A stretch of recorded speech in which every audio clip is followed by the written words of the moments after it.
former campaign aide to President Obama, Christopher Haas, has circulated an email to other former Obama campaign staffers, asking them to jump on the bandwagon of a growing list of former staffers urging Warren to run for president. Haas writes, "We helped elect Barack Obama. Now we're calling on Elizabeth Warren to run in 2016. We know that the improbable is far from impossible." The letter boasts more than 300 signatories now. Earlier this week, the leaders of Move On announced it will spend at least $1 million trying to draft Warren. And part of what makes Warren such a thrilling candidate for some is that she also has all the right enemies. All right, there you go. James Taranto, columnist for the Wall Street Journal, editor of OpinionJournal.com, joins us. Hey, James. Hey, good to see you.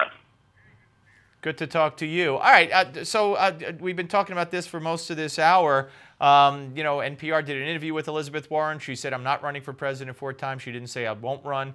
Of course, we have that 300 people affiliated with Obama signing a letter saying, "Run, run, run." What do you think? Well, these were people, we should stipulate, who worked for Obama's campaigns. Yep. Either in 2008, 2012, or the successor organization, Organizing for Action.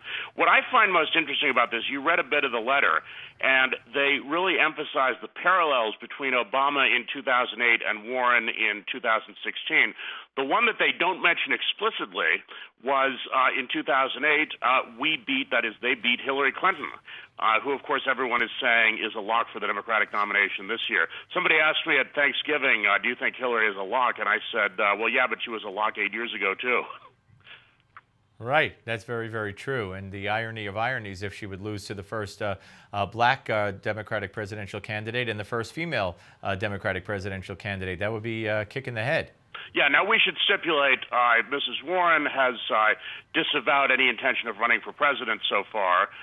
She would have to act pretty quickly if she wanted to put together a campaign. So there's not an actual campaign here that we're talking about. But I think that what this shows is there's a lot of dissatisfaction in the Democratic grassroots with the prospect of Mrs. Clinton, as there was 8 years ago, and also with the performance of President Obama, who by necessity has not been able to govern as far to the left as the left would like. Right. Okay, let's move on to a great piece that you wrote, This Isn't About Everyone, appeared, of course, in the Wall Street Journal, WSJ.com. And this president of Smith College, and she put out a statement regarding the Michael Brown and the Eric Gardner case. Talk about what happened here.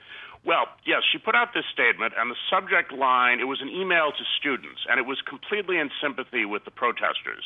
But the subject line upset them because the subject line was "All Lives Matter," and this was a deviation from the prescribed slogan, which is "Black Lives Matter." And so people were saying, no, you can't say all lives matter. You have to focus on black lives. And one student actually said that quote that I used, "This isn't about everyone." Right, so she got emails from people saying you're stepping on the black experience if you say that it's about everyone, and then she was forced to apologize. And you find this kind of thing a lot if you read stories about these protests. Now, in some cases, I think there are some reasonable complaints.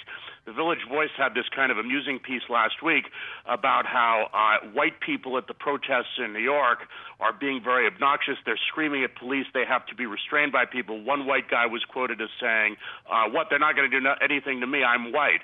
I'm sympathetic with the complaints about that kind of behavior. But all lives matter logically implies that black lives matter. And surely, I mean, of course it's true that black lives matter, but the reason that black lives matter is because they're human lives.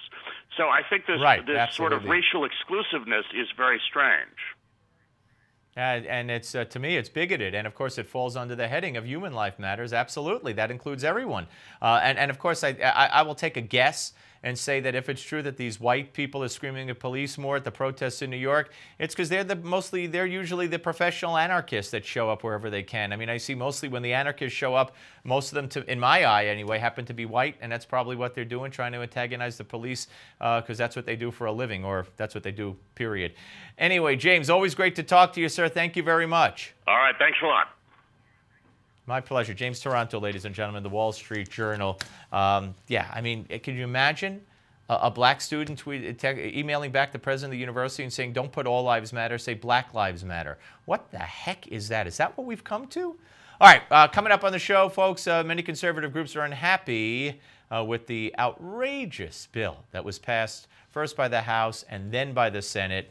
So we're going to talk about that in the next segment. But first, how do you lower your blood pressure? Well, that's a question I'm asking myself right now for various reasons. Stay tuned for tips from Dr. Crandall. Don't go away.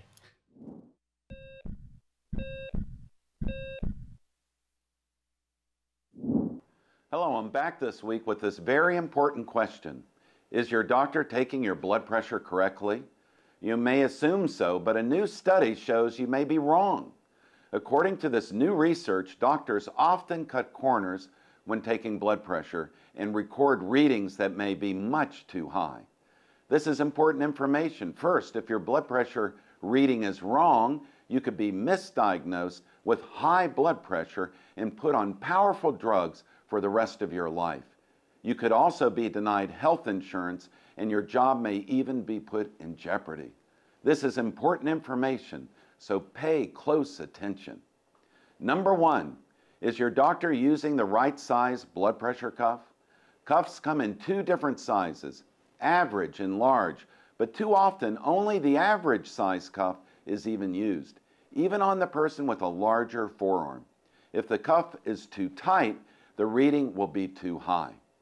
Number two, is your blood pressure taken in both of your arms? Doctors are taught that this is not mandatory, but it should be. Even a small difference between the two pressure readings can mean you are at great risk of suffering from a stroke or even dying of heart disease. And number three, is your blood pressure taken when you are seated on the examining table with your legs dangling in the air? If so, your reading may be 10 points too high. You should be seated in the chair with your feet on the floor and your legs apart and relaxed. Don't cross your legs at either the knees or the ankles. Remember, if your doctor doesn't take your blood pressure the correct way, you could be putting your health at risk. Many of you already have my book, The Simple Heart Cure. So if you do, you can read all about high blood pressure in Chapter 8. That's my health tip for this week. I'll see you next week with another important Heart Health Minute. Get your copy of Dr. Crandall's best-selling book, The Simple Heart Cure, for just $4.95 with this special offer. Go to www.simpleheartbook.com to get your copy today. That's simpleheartbook.com.